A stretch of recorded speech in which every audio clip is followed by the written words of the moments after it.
Iya, shalom, selamat sore. Bagaimana kabarnya hari ini? Luar biasa ya, walaupun lagi banyak masalah tetap luar biasa. Temanya hari ini adalah doa yang dijawab. Berapa banyak saudara yang mau doanya dijawab? Semua mau ya, semua pasti mau dijawab. Tetapi jawaban Tuhan itu kan ya bermacam-macam. Tetapi hari ini kita akan belajar bersama saudara apa kata firman Tuhan. Dan kita akan lihat bersama bagaimana doa yang berkuasa, doa yang dijawab. Mari kita lihat bersama Injil Matius pasal yang ke-6. Kita buka firman Tuhan, Matius pasal yang ke-6 mulai ayat yang ke-5. Kalau kita lihat di sana judul perikopnya adalah hal berdoa.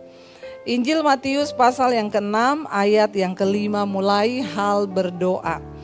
Kita baca di sana firman Tuhan berkata 1, 2, 3. Dan apabila kamu berdoa, janganlah berdoa seperti orang munafik. Mereka suka mengucapkan doanya dengan berdiri dalam rumah-rumah ibadat dan pada tikungan-tikungan jalan raya, supaya mereka dilihat orang. Aku berkata kepadamu, sesungguhnya mereka sudah mendapat upahnya. Yang pertama, doa yang pasti tidak dijawab oleh Tuhan adalah doa orang apa saudara? Doa orang yang munafik. Kalau kita kenal sekarang dengan istilah muna. Ya, muna banget tuh ya. Orang munafik. Apa itu munafik? Lain di mulut, lain di. Tapi di sini tidak ada, katakan insya Allah. Ya, tidak ada yang munafik di sini. Kenapa saudara? Tuhan tidak mau mendengar apalagi menjawab doa orang munafik. Orang munafik itu lain di mulut, lain di hati. Karena kita tahu firman Tuhan berkata Tuhan itu Tuhan yang melihat hati. Dan karena itu doa orang yang didengar Tuhan, doa yang hati dan mulutnya sama. Dengan kata lain, balik lagi, doa orang yang benar itu besar kuasanya. Jadi kalau kita ingin doa kita dijawab, mari kita menjadi orang yang apa adanya di hadapan Tuhan. Jangan jadi orang munafik. Dikatakan di sini mereka suka mengucapkan doanya di dalam rumah-rumah ibadat. Lalu kita berpikir, loh tapi berarti Bu di sekarang tidak boleh orang berdoa di gereja. Ya bukan itu artinya. Mereka berdiri tikungan-tikungan jalan supaya dilihat orang.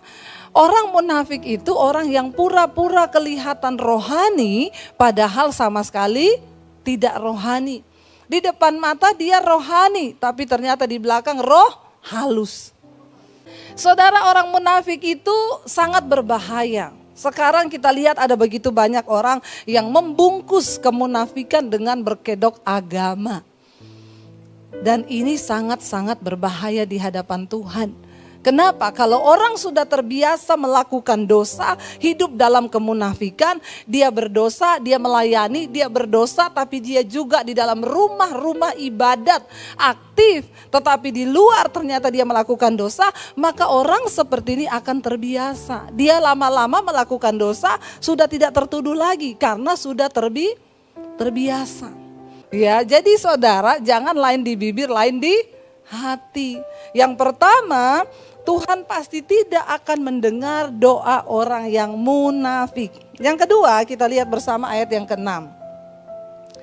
Tetapi jika engkau berdoa, firman Tuhan berkata apa? 1, 2, 3. Masuklah ke dalam kamarmu, tutuplah pintu dan berdoalah kepada Bapamu yang ada di tempat tersembunyi, maka Bapamu yang melihat yang tersembunyi akan membalasnya ke. Yang kedua, doa yang mendapat jawaban dari Tuhan itu adalah orang yang berdoa masuk dalam kamar, tutup pintu. Doa yang dijawab oleh Tuhan itu doa yang masuk kamar, tutup pintu. Kenapa? Karena Bapamu ada di tempat yang tersembunyi. Ketika engkau berdoa dari tempat yang tersembunyi, maka Bapa akan membalaskan sesuatu dari tempat yang tersembunyi. Jadi kalau saudara mau berdoa sekarang, cari tempat yang tidak ada orang. Tetapi orang berdoa jam 2 malam, yang lain tidur kita berdoa. Bukankah itu menggerakkan hati Tuhan? Nggak ada orang yang tahu engkau berdoa, engkau menangis. Ibu-ibu coba praktekkan ini. Kalau suamimu belum bertobat, bangun tengah malam, berdoa, masuk di kamar, nggak usah kasih tahu orang-orang. Nangis saja di kaki Tuhan. Saya percaya kalau kita mau bayar harga, maka Dia Tuhan yang sanggup menjawab doa-doa kita. Amin saudara. Kalau perlu tambah dengan puasa, lakukan puasa, bayar harga, ketok hati Tuhan. Masuk dalam kamar, tutup pintu. Lalu ayat yang berikutnya berkata apa saudara? Ya, lagi pula, baca sama-sama. Dalam doamu jangan kamu bertele-tele seperti kebiasaan orang yang tidak mengenal Allah. Mereka menyangka bahwa karena banyaknya kata-kata doanya itu akan dikabulkan. Kalau sampai Alkitab menulis ini, berarti memang banyak orang kalau yang berdoa itu suka bertele-tele. Dia pikir kalau kata-katanya bagus, bahasanya bagus, maka itu akan cepat didengar Tuhan. Doa itu lahir dari hati. Karena itu kalau doa itu tidak usah bertele-tele. Doa yang lahir dari hati, makanya kadang ibu-ibu, Bu Debbie saya tuh bingung mau doa buat suami saya gimana. Bu, gak usah ngomong macam-macam. Ibu nangis aja di kaki Tuhan, Dia mengerti bahasa air matamu. Amin. Tuhan itu tahu. Jadi ibu tidak usah bertele-tele ngomong Tuhan begini, begitu, begini. Dia tahu kok. Ibu nangis aja, Dia tahu, masuk kamar, tutup pintu, nangis. Kenapa kita gak perlu bertele-tele? Ayat berikutnya berkata begini saudara. Jadi janganlah kamu seperti mereka. Karena apa? Bapamu mengetahui apa yang kamu perlu sebelum kamu minta kepadanya. Tuhan itu maha tahu. Kita gak usah ngurusi Tuhan. Kasih tahu Tuhan, aku mau Tuhan tanggal sekian, bulan sekian, jam sekian. Tidak usah saudara. Berserah kepada kehendak Tuhan. Dia Tuhan yang tahu. Sebelum kita minta, Dia sudah tahu. Sebelum engkau berdoa pun Tuhan tahu engkau butuh sesuatu. Namun kenapa kita harus berdoa? Doa adalah salah satu wujud penyerahan diri kita kepada Tuhan. Ketika engkau bersimpuh, engkau berlutut, engkau menangis, bukankah itu menggetarkan hati Tuhan? Makanya saya selalu bilang, jangan titip doa sama pendeta. Karena yang menggetarkan hati Tuhan ketika engkau duduk tersimpuh di kaki Tuhan. Engkau menangis, saya yakin ketika engkau mengetok pintu sorga. Yesus berkata, siapa yang mengetok baginya pintu akan dibukakan. Masalahnya kebanyakan orang Kristen cuma titip doa. Mau pendeta sehebat apapun gak bisa akan membuat Tuhan menjawab doamu.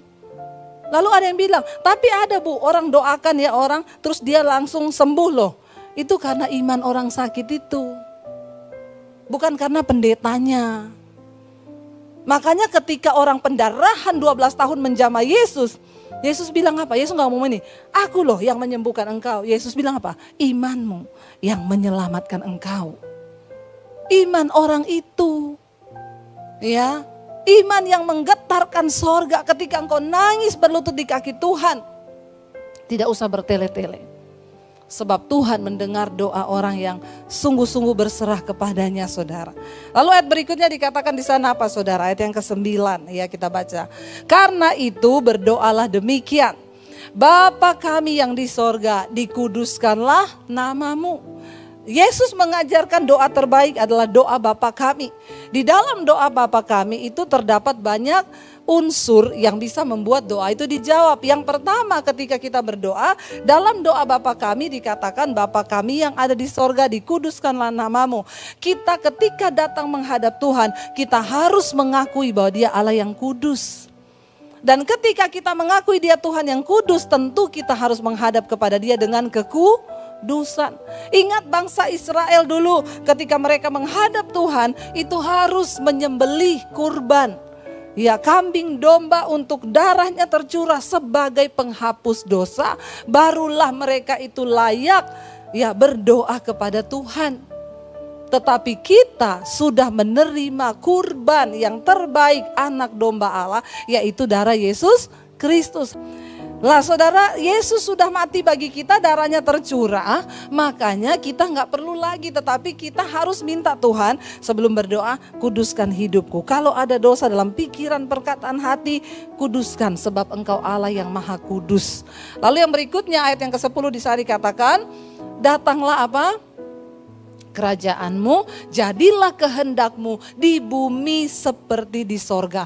Unsur doa yang dijawab oleh Tuhan adalah doa yang meminta kehendak Tuhan yang jadi. Makanya saudara, di dalam doa itu kita perlu berkata, Tuhan datanglah kerajaanmu, jadilah kehendakmu di dalam hidupku seperti di sorga. Jangan maksakan kehendakmu. Engkau berdoa di dalam segala hal, bisnis, pekerjaan, apapun, mau beli rumah, mau apa, libatkan Tuhan. Tetapi jangan maksa dengan kehendakmu, biar kehendak Tuhan yang jadi. Ketika kita angkat tangan, maka Tuhan itu turun tangan. Ayat yang berikutnya saudara, ayat yang ke-11 dikatakan, berikanlah pada kami pada hari ini makanan yang... Kenapa banyak orang Kristen kecewa sama Tuhan? Karena mereka doanya begini, berikanlah pada kami pada tahun ini makanan kami yang berlimpah-limpah. Orang Kristen itu suka menyalahi firman. Padahal Yesus mengajarkan doanya, berikanlah kami pada hari ini makanan yang secukupnya. Saya mau tanya, hari ini ada yang belum makan gak?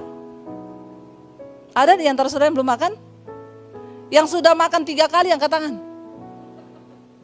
Ada yang 4 malah tuh, ada angkat tangan 3 kali loh. Sudah 3 kali ya, luar biasa ya. Saya ini baru 1 kali loh.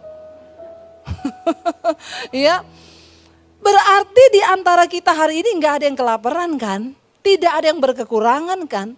Bukankah itu membuat kita bisa mengucap syukur?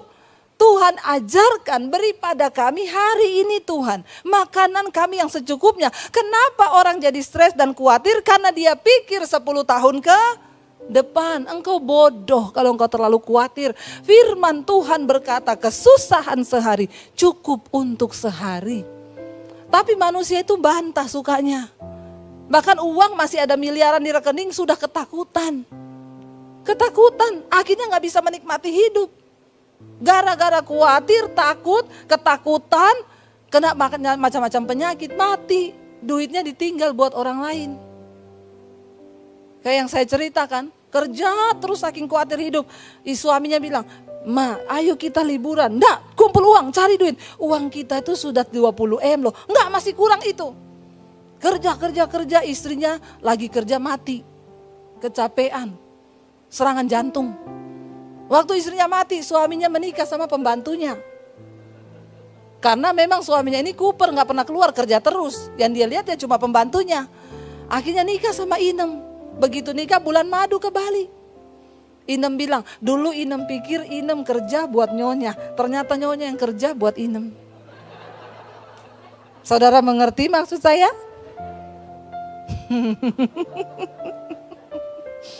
Jangan terlalu khawatir dengan hidup ini.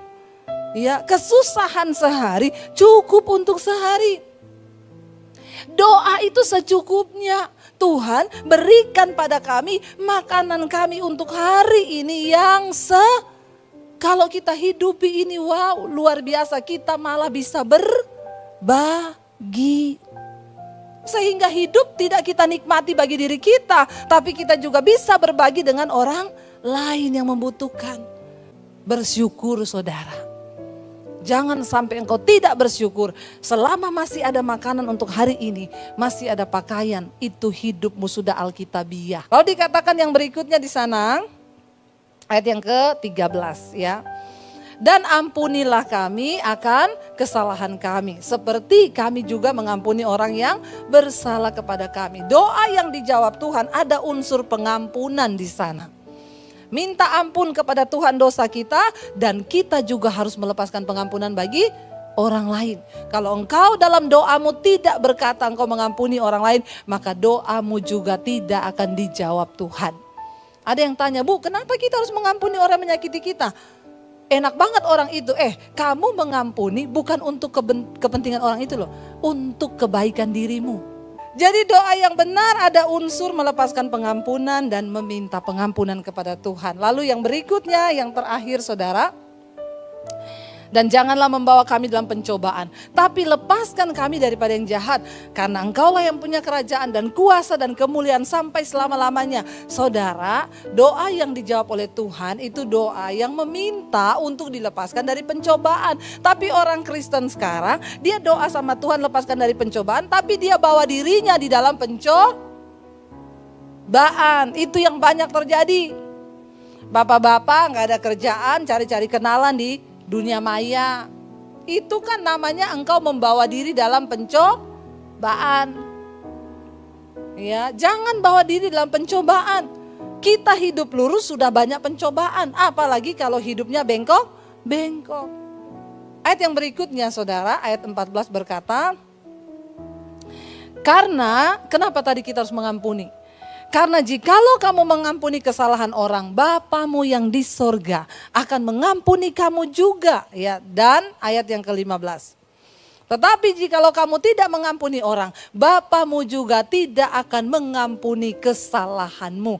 Jadi kita tahu sekarang kenapa kita harus mengampuni? Supaya dosamu gak numpuk. Karena kalau kita gak ngampuni orang, dosa kita pun tidak diampuni.